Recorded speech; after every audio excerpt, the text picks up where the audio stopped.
Hello, Jebeh Edmunds again, and I've got tip number 3 for y'all in our Diversity, Equity, Inclusion, and Belonging Best Practice Strategies series. Now remember, our first tip was all about first impressions. The second is about microaggressions. Now number 3 goes even further back, all about implicit biases. Now, some of us might not know that term, but implicit bias comes into our own unconscious biases of stereotypes and tropes and negative narratives that have been a part of us in our formative years and as we have grown up by what we've seen on television, in movies, print media, live media, grown-ups in our lives. And so when we have this coming into play, we stock it in our subconscious. So then when we encounter someone of a different cultural group,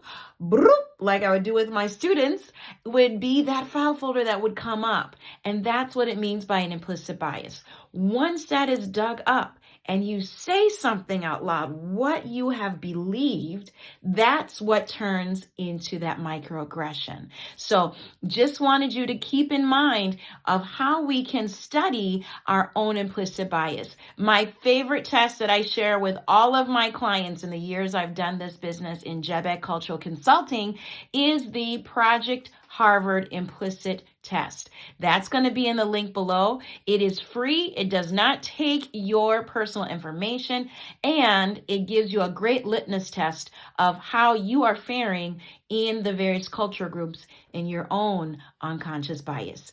If you'd like more information of my work in my training space, please set an appointment with me in the link below. Follow for more DEIB strategies on my website at jebehedmunds.com.